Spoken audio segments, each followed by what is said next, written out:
Everybody. I have a question for you. Can somebody guess which game I'm talking about?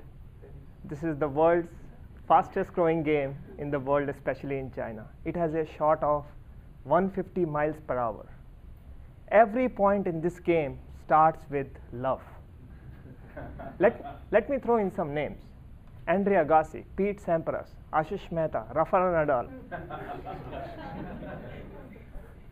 Does it ring a bell yet? Yes. I am talking about tennis.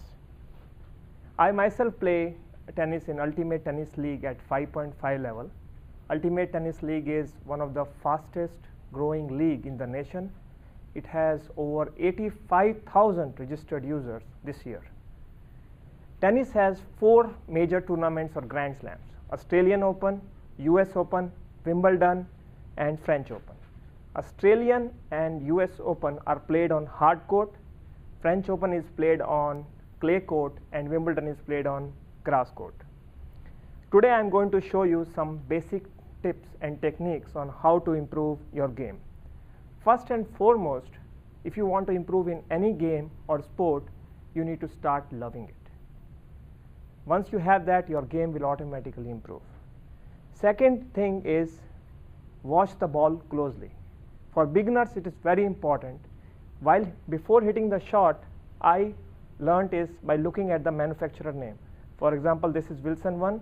Before hitting, just try to look at the manufacturer. You will have better hand-eye coordination. There are many technical grips in tennis, but before that, let me show you some of the things which you need to be aware. Once I reach the tennis court, first thing I do is do warm-up and do some stretching. So you need to do some jogging. I do it for like few minutes.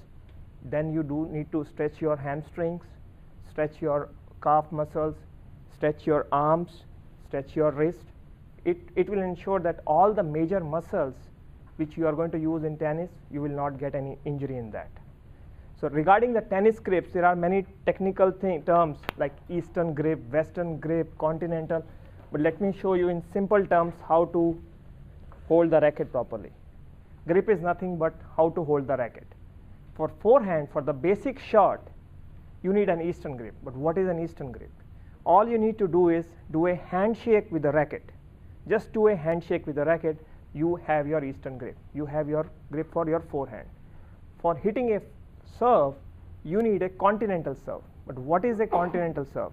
It's nothing but a X grip or a hammer grip. The way you need to do the hammer or slice, you need to hold the racket in that way, and you have your continental grip. So these are some basic things about grips.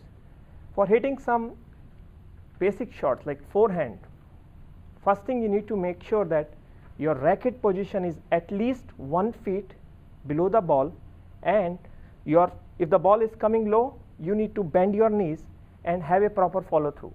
You don't want to have like this and stop it here. When I say proper follow through, I remember it by almost kissing my shoulder here. So if you remember by doing that, you will have a good game. So like this. Backhand is also similar thing. Some people hit one-handed backhands. I hit two-handed backhand because my backhand is weak. For holding backhand, you don't want this kind of grip where you have a lot of gap between two hands. You don't want any overlap. You need a proper grip, and again, follow through is important in this. For tossing a ball while serve, it's also important. You don't want to toss in front of your body. You need to toss in front of you. You don't want to toss at the back. And also, while holding the ball, you should not, most of the beginners hold like this and do tossing like that. It's putting unnecessary pressure on the wrist. You need to hold the ball as if you are holding a ice cream cone. Just ice cream cone. So do like this, and you'll have your good serve position. So that's also a very important technique. And tennis is a game of strategy and tactics. You need to understand how opponent is playing. Most of the beginners or intermediate players have weak backhand. So try to feed the opponent at that shot and play with your strengths. My strength is hitting forehand. So I try to keep returning the ball as much as possible, and the other person will get frustrated and will give your point.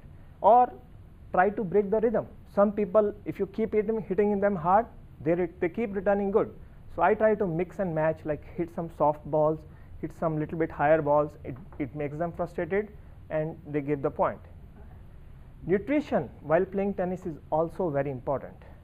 So you need to make sure that you are hydrated enough while playing tennis. You need to drink water, but if you are sweating a lot, you need electrolytes, like you need to drink Gatorade. My favorite is banana. It gives an instant energy. It has potassium in it. It avoids any cramps. So nutrition is very important, and breathing. I mean, sometimes if you are playing a competitive tennis and you're at the crucial point, just take a deep breath. It gives you an extra second and you will hit a better shot. So tennis has physical benefits, mental benefits, and emotional benefits. Tennis helps you to burn more calories in a competitive game than any other sport. Emotionally, it has been proved that tennis players, the people who play more tennis quite often, are more optimistic. And because you need to think fast and it's a tactical game in a tennis, it has been proved by Ohio Medical College that it can build new connections in the nerves in your brain.